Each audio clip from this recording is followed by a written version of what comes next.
یعنی شمعدان۔ اس نظم سے ہمیں کیا نصیحت ملتی ہے؟ اس نظم سے ہمیں یہ نصیحت ملتی ہے کہ دنیا میں وہی کام بہتر ہے جس سے عوام الناس یعنی ہر کسی کو فائدہ حاصل ہو۔ تو سوال نمبر 1 میں 2 اقتباس دیے گئے ہیں، نظم اور نثر سے کسی ایک کو حل کرنا ہے۔ سوال نمبر 2 ہے، یہ درسی اقتباس ہے جو آپ کے نصاب سے دی گئی ہے۔ مندرجہ ذیل درسی اقتباس میں سے کسی ایک کا انتخاب کیجیے اور اس میں موجود سوالوں کے جواب لکھیے۔ یہ بھی 5 نمبر کے ہیں۔ الف میں نثر سے دی گئی ہیں، سائنس نے ہمارے لیے بہت سی سہولتیں فراہم کی ہیں۔ ہم بیمار پڑ جائیں تو علاج کے لیے بہت سی دوائیں، بہت سی مشینیں مہیا ہیں۔ مواصلاتی نظام پر غور کریں تو خط سے لے کر تار، ٹیلی فون، ٹیلی ویژن، موبائل اور اب انٹرنیٹ جیسی کئی آسانیاں ہمیں حاصل ہیں۔ دوسری عالمی جنگ 1939 سے 46 کے زمانے میں ایک نئے مواصلاتی نظام کی ضرورت شدت سے محسوس کی گئی، ایک ایسا نظام جو بہت تیزی سے کام کر سکے۔ سائنسدانوں نے کمپیوٹر کے ذریعے اس نئے نظام کو کھوج نکالا، اسی کو ہم انٹرنیٹ کہتے ہیں۔ انٹرنیٹ کمپیوٹر نیٹ ورک کا ایک اہم حصہ ہے۔ یہ دراصل الیکٹرانک سلسلوں کا ایک مجموعہ ہے جو تمام دنیا میں مواصلاتی رشتہ یا وحدت قائم کرتا ہے۔ ہم دنیا کے کسی بھی حصے میں ہوں، انٹرنیٹ کے ذریعے کسی سے بھی رابطہ کر سکتے ہیں۔ رابطے کا طریقہ ای میل کہلاتا ہے۔ ای میل انٹرنیٹ کی ایسی خدمت ہے جس نے ٹیلی فون سے زیادہ تیز تر رابطے کا نہایت آسان طریقہ بہت کم خرچ پر مہیا کر دیا ہے۔ چونکہ ای میل کی سہولت اب موبائل پر بھی دستیاب ہے، لہٰذا تار بچھانے اور دیگر زمینی انتظامات کرنے کی ضرورت بھی باقی نہیں رہی ہے۔ تو یہ درسی اقتباس سے بھی 5 کوشچن پوچھے گئے ہیں۔ نمبر 1 ہے، دوسری عالمی جنگ کے زمانے میں کیا چیز کی ضرورت شدت سے محسوس کی گئی ہے؟ تو دوسری عالمی جنگ کے زمانے میں مواصلاتی نظام کی ضرورت شدت سے محسوس کی گئی ہے۔ مواصلاتی نظام یعنی کمیونیکیشن سسٹم۔ انٹرنیٹ کیا ہے؟ انٹرنیٹ کمپیوٹر نیٹ ورک کا ایک اہم حصہ ہے جو تمام دنیا میں مواصلاتی رشتہ یا وحدت قائم کرتا ہے۔ ای میل کے فائدے کیا ہیں؟ تو ای میل کے ذریعے ہم دنیا کے کسی بھی حصے میں ہوں لوگوں سے رابطہ قائم کر سکتے ہیں۔ مواصلاتی نظام میں کون کون سے وسائل شامل ہیں؟ ای میل اور انٹرنیٹ۔ ٹیلی فون سے زیادہ تیز تر اور کفایتی رابطے کا طریقہ کیا ہے؟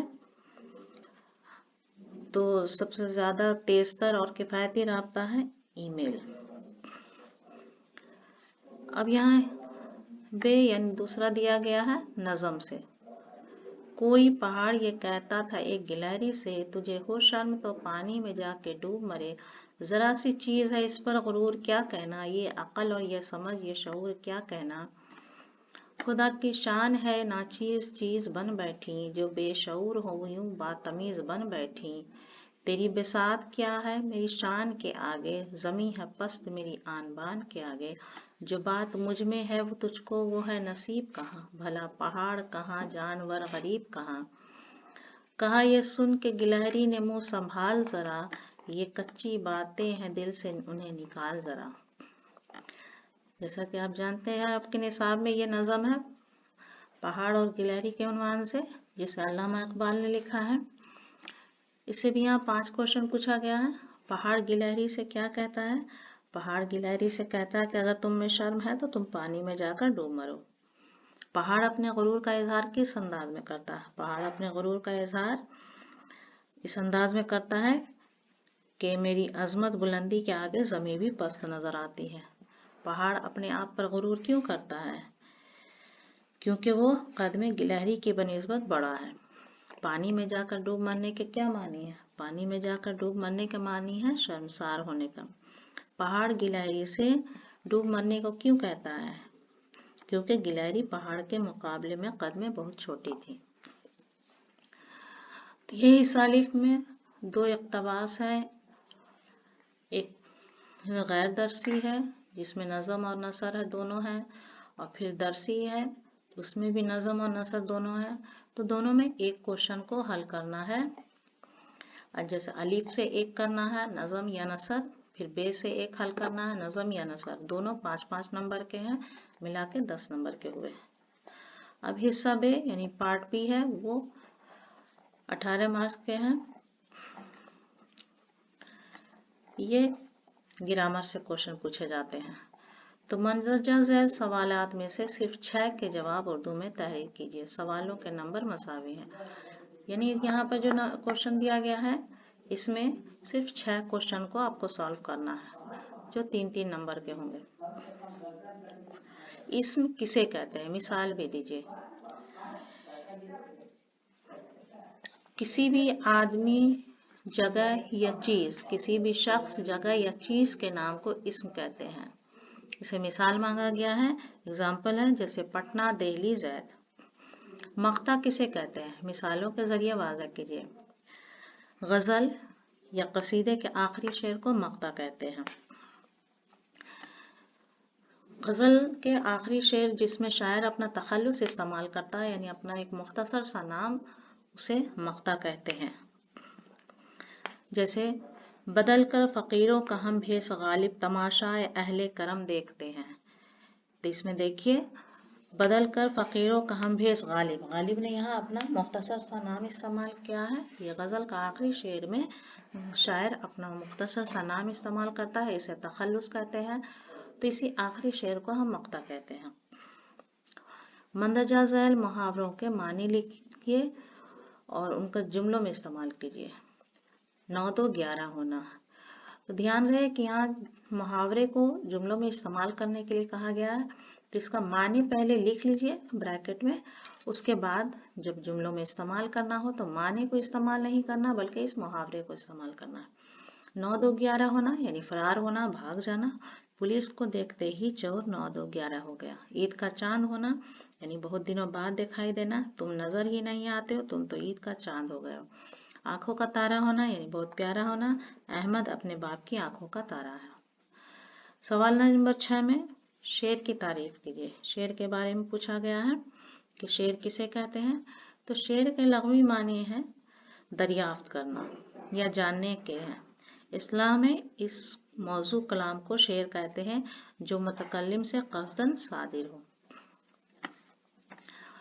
سوال نمبر 7 ہے مرزا غالب کا مختصر تعارف پیش کیجیے. مرزا غالب کے بارے میں مختصر لکھنا ہے. جیسے مرزا غالب اردو کے بہت مشہور شاعر تھے. ان کی ولادت 1797 عیسوی میں آگرے میں ہوئی تھی. بچپن ہی میں والد کا انتقال ہو گیا. ان کا والد کے انتقال کے بعد ان کی پرورش ان کے چچا نصر اللہ بیگ نے کی. ان کی شادی دہلی میں ہوئی اور وہی یہیں آ کر بس گئے. یہاں کے علمی و ادبی ماحول میں ان کے شعری ذوق کی تربیت ہوئی. بہت جلد انہوں نے اپنی منفرد شناخت بنا لی. ان کی وفات 1869 میں ہوئی اور ان کا مزار دہلی میں موجود ہے. سوال نمبر 8 ہے اقبال کی نظم پہاڑ اور گلہری سے ہمیں کیا نصیحت ملتی ہے. تو اقبال کی نظم پہاڑ اور گلہری سے ہمیں یہ نصیحت ملتی ہے کہ دنیا میں کوئی چیز اپنے قد کی وجہ سے اہم نہیں ہوتی بلکہ اس کی اہمیت اس کے کام کی وجہ سے ہوتی ہے. اور اس سے یہ بھی سبق ملتا ہے کہ اللہ کی بنائی ہوئی ہر چیز کی اہمیت سے الگ الگ ہے. نمبر 9 میں ہے مندرجہ ذیل الفاظ کی جمع بتائیے. فلک، فلک کا جمع ہے افلاک. فکر، فکر کا جمع افکار. ذکر کا جمع اذکار. سوال نمبر 10 ہے رتن سنگھ کا تعارف کراتے ہوئے ان کی مشہور تصنیفات کا ذکر کیجیے.